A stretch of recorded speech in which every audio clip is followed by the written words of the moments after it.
Selama ini kita melihat kecelakaan pada saat mudik merupakan musibah. Berdasarkan yang Ustaz sampaikan, berarti mereka mati syahid karena kecelakaan berkendaraan. Benarkah demikian? Benar, itu dalil yang ada.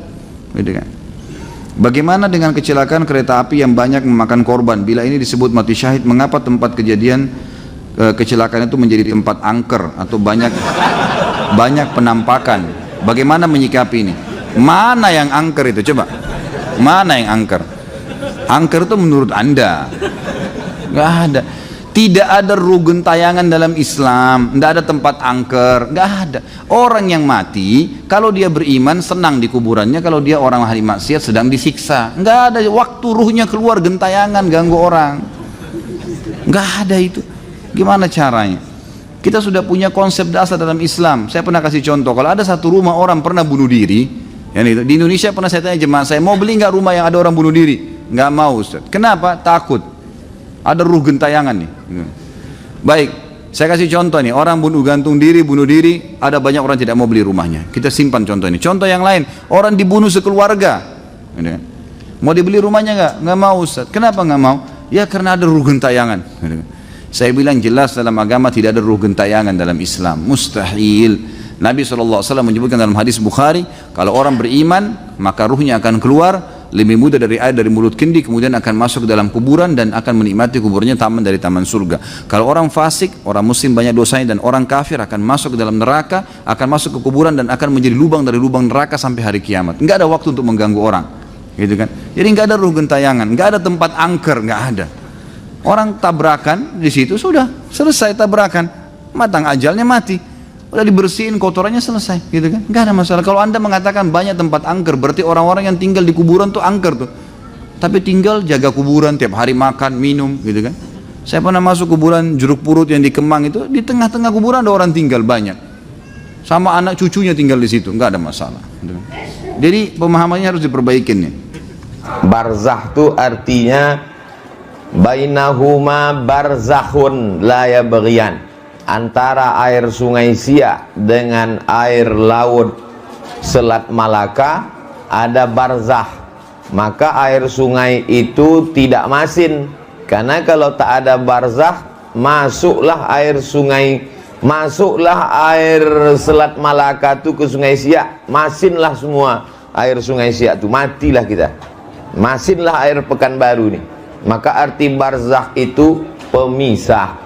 Sama macam kita ini sekarang ada pemisahnya, tapi mereka bisa melihat saya. Begitulah orang meninggal tuh bisa menengok, menyaksikan, melihat perbuatan anak cucu, cicit, menantu. Senanglah almarhum almarhumah malam ini melihat orang berkumpul di rumahnya, baca yasin, berzikir, bertahtim, bertahlil dan lain sebagainya. Sebaliknya ada pula lah malam ini orang-orang tua di tempat lain menengok, menyaksikan anak menantunya sakau, melakukan perbuatan maksiat. Jadi kalau itu ditanamkan ke anak-anak kita, maka tiap malamlah dia membaca yasin, tiap malamlah dia berzikir dan berdoa. Kenapa mereka yang di luar itu bisa melihat? Karena tersingkap tirai. Tirai yang tersingkap itu dalam ilmu tasawuf namanya kasyaf. Kasyaf artinya tirai yang tersingkap. Jadi orang yang hidup ini bisa menengok orang mati, bisa. Mana buktinya kalau dalil cakap orang ustadz ini bisa orang hidup lihat orang mati? Nabi Muhammad SAW waktu Isra Mi'raj berjumpa dengan Nabi Adam, berjumpa dengan Nabi Musa, berjumpa dengan Nabi Ibrahim, berjumpa dengan Nabi Yahya, berjumpa dengan nabi-nabi. Nabi-nabi itu sudah meninggal dunia. Kenapa bisa? Disingkapkan Allah Subhanahu wa ta'ala tirai. Tapi jangan gara-gara kaji malam ini balik dari sini semua mengaku berjumpa almarhum. Di mana sebetulnya letak ruh itu, Pak Ustadz?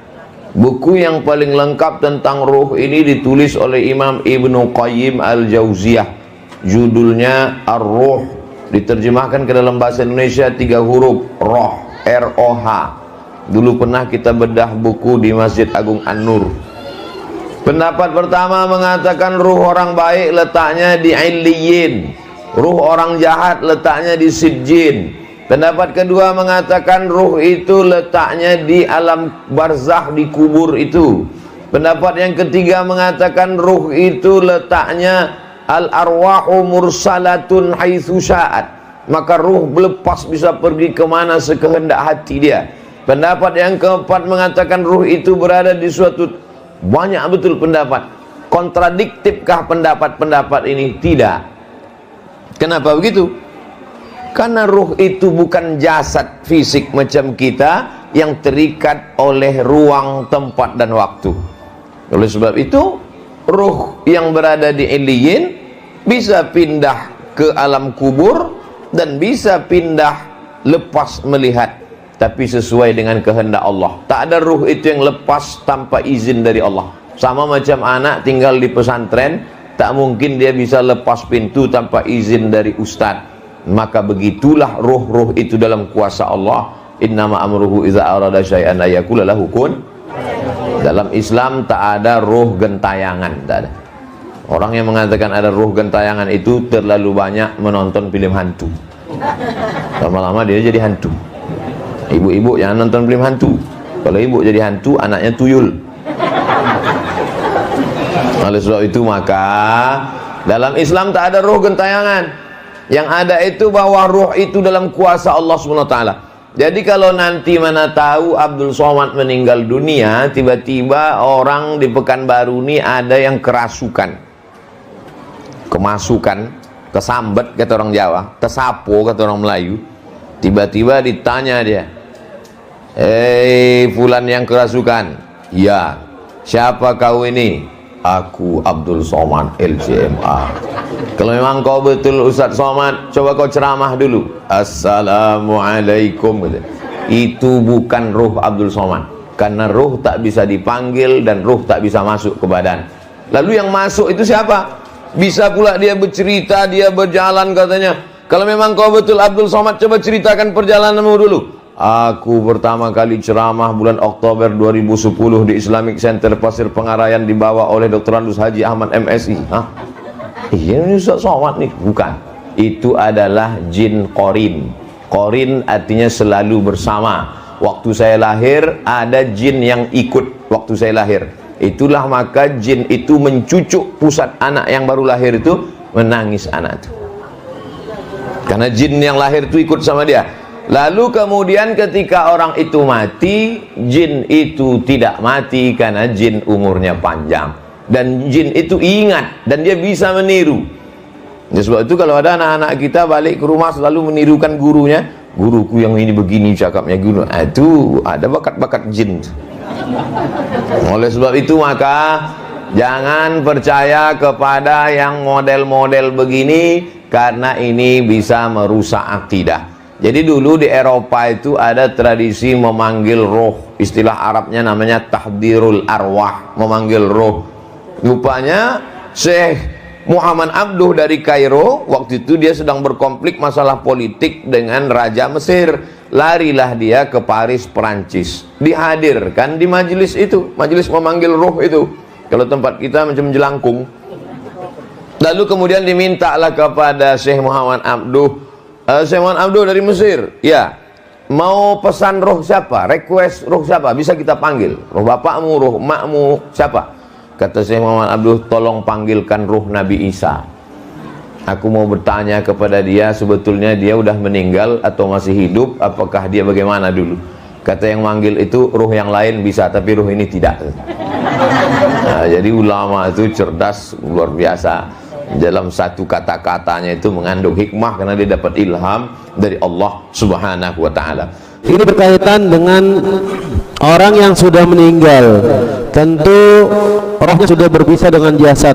Bagaimana pandangan ahlu sunnah wal jamaah tentang roh gentayangan? Ngeri sekali ini. Lalu bagaimana kalau ada orang kesurupan kemudian mengatakan bahwa saya neneknya fulan? Bagaimana begini? Roh gentayangan itu bukan rohnya orang mati, tetapi itu jin. Orang kesurupan lalu ngaku itu juga bukan rohnya orang mati, tetapi jin juga. roh ini kalau sudah meninggal dunia, dalam satu riwayat ya, kalau orang mukmin itu di aliyin, di arash. Kalau orang kafir, matinya kafir fi sijin, ada penjara di bawah tanah di sumur Burhud atau Berhud di Yaman. Itu kalau orang kafir. Satu riwayat, roh ini ada di atas kuburan itu, dan tahu siapa yang ziarah pada dia. Kalau gentayangan lalu menggoda orang hidup itu gak ada. Itu hantu, itu bukan rohnya orang mati, tapi jin. Ya mungkin yang di TV, kalau di TV itu buatan, itu nggak ada itu. Ya setelah ditonton itu sutradaranya yang bikin, jadi nggak ada. Di dalam surat Az-Zumar 42 Allah menyampaikan, Allahu yatawaffal anfusa hina mautiha wallati lam tamut fi manamiha fayumsikul lati qada 'alaihal maut wa yursilul ukhra ila ajalin musamma inna fi dzalika laayatil liqaumin yatafakkarun. Allah menyampaikan pada surat Az-Zumar 42, Allah itu memegang jiwa orang ketika matinya dan memegang ruh orang yang belum mati di waktu tidurnya. Jadi yang memegang urusan ruh itu adalah Allah, dan yang menggenggam setiap ruh itu adalah Allah. Makanya masih ingat beberapa kajian yang dulu sudah saya sampaikan, tidak boleh bagi kita mengatakan ruh bergentayangan, karena kalau kita berani mengatakan ruh bergentayangan, berarti kita telah mengatakan secara tidak langsung Allah tidak becus ketika ngurusin ruh. Subhanallah amma yasifun, maha suci Allah terhadap apa yang mereka sifatkan. Allah sempurna di dalam ngurusin ruh. Kalau kemudian ada ruh bergentayangan, berarti bagaimana Allah ketika menggenggam ruh ketika Allah menyampaikan pada ayat ini? Makanya nggak ada itu ruh bergentayangan, itu nggak ada. Berulang-ulang saya sampaikan, kalau ada hantu, itu bukan ruh dari orang yang telah meninggal dunia, itu syaitan. Itu syaitan. Dan syaitan itu bisa menyerupai dalam bentuk makhluk siapapun dan dalam bentuk menyerupai apapun. Kenapa? Untuk menumbuhkan ketakutan manusia kepada yang mereka takutin. Karena kalau manusia sudah takut, cenderung lebih mudah berbuat syirik. Contoh, ada orang mati bunuh diri di satu rumah, kemudian malamnya terdengar suara-suara kik kik kik misalnya. Kemudian orang lihat 2 hari 3 hari kemenyan sudah ada di depan. 3 hari 4 hari orang kemudian mulai ngelihatin, mulai bisik-bisik itu. Ya, 1 pekan 2 pekan sudah ada yang lewat gitu, permisi mbah gitu, kan? Dan akhirnya mudah untuk melakukan kesyirikan itu. Padahal kita paham ya, tidak ada satu tempat yang kita pahami itu adalah tempat yang kosong kecuali memang dihuni oleh syaitan. Tidak usah tempat rumah orang yang mati bunuh diri, rumah kita saja. Kalau ada tempat yang kosong dan kita tidak berinteraksi pada tempat itu, maka tempat itu akan ditempati oleh syaitan. Makanya kita disuruh untuk mengucapkan doa khusus ketika masuk pada ruangan kosong yang sudah lama tidak kita huni. Assalamu alayna wa ala ibadis salihin. Assalamu alayna wa ala ibadis salihin. Keselamatan bagi kami dan kepada hamba-hamba Allah yang salih. Jadi kalau ibu masuk ke gudang yang sudah 20 tahun tidak dibuka, jangan mengatakan assalamualaikum, tapi assalamu alayna wa ala ibadis salihin. Kalau saya assalamualaikum gimana Ustaz? Ya enggak apa-apa, cuma kalau ada yang jawab waalaikumsalam jangan kabur. Ayo bercanda. Jadi di situ kita menjumpai tentang masalah itu, ya.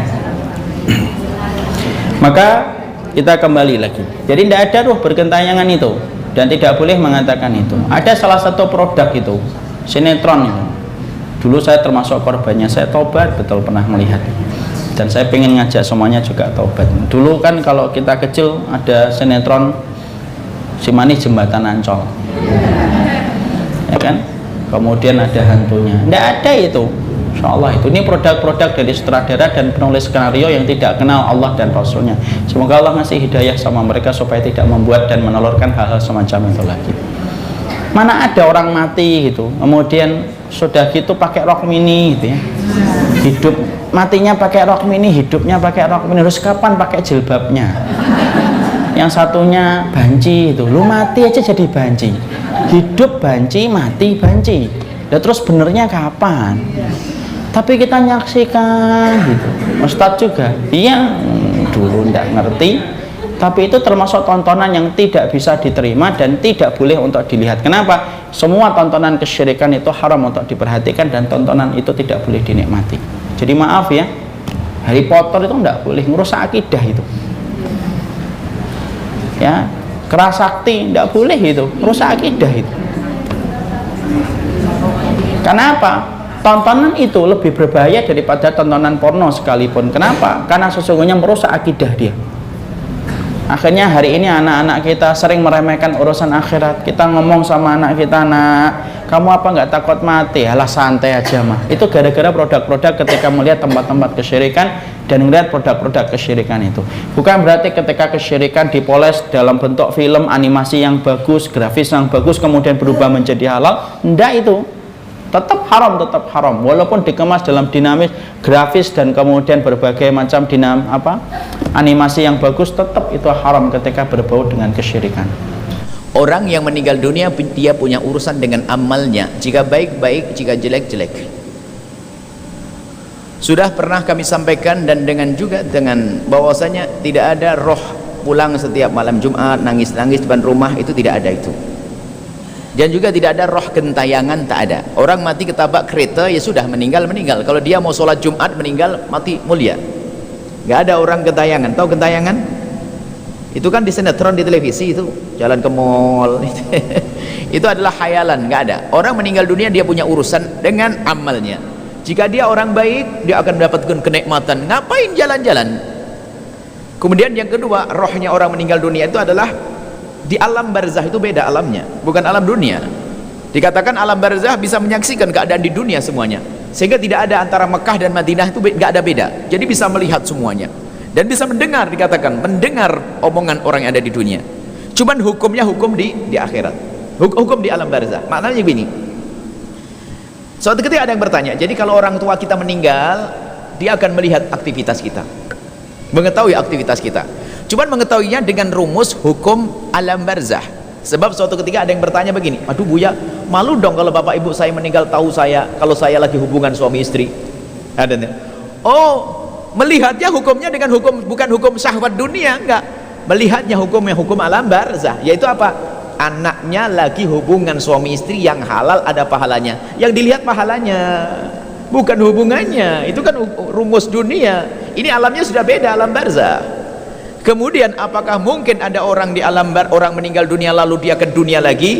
Itu terjadi, disebutkan bab karamah. Seperti Thabit Al-Bannani, ada orang dikisahkan bahasanya dia kalau meninggal ingin sholat lagi di dunia, tapi sholatnya bukan kewajiban. Jadi setelah meninggal diberi oleh Allah karamah untuk sholat, untuk tawaf, karena menikmati, dia hobi tawaf, untuk sholat malam, kemudian nolong orang. Itu terjadi karomat para aulia. Bukan setiap orang lalu keliling masuk ke rumahnya masing-masing nangis-nangis, itu nggak ada. Itu kan juga pernah kami hadirkan, kritikan ke dalam. Jangan suka membawa riwayat-riwayat yang tidak jelas untuk masalah ghaibiyat, hal-hal yang gaib. Bila pun waktu itu mendapatkan kritikan dari anak-anak muda, saya jelaskan lagi pada anak-anak muda tersebut. Faham atau tidak faham bukan urusan saya hanya menjelaskan saja. Yang perlu kita yakini, setelah meninggal dunia orang punya urusan dengan amalnya. Kalaupun ada yang kembali ke dunia, itu adalah bab karamah, orang-orang yang dicintai oleh Allah. Misalnya ada orang nolong, ada seorang kekasih Allah, tiba-tiba di saat ada kejadian datang, itu menolong, itu bab karamah, bukan kewajiban. Kewajiban sudah tak ada, setelah meninggal dunia tak ada kewajiban. Seperti itu ya. Anda pernah dengar lagu yang masyhur, katanya setiap malam Jumat pulang nangis-nangis dan sebagainya. Janganlah kita menyebarkan cerita-cerita semacam itu. Wah, ini yang ngarang-ngarangnya orang ustadz dan sebagainya. Bukan urusannya mengarang, kita perlu bicara tentang kebenaran. Ulama ngomong apa? Menukil kata yang riwayat Imam Romli, tidak ada Imam Romli tidak pernah berfatwa semacam itu. Imam Malibari juga tidak pernah fatwa semacam itu. Syekh Bakar Sato juga pernah fatwa semacam itu. Kita menjelaskan saja.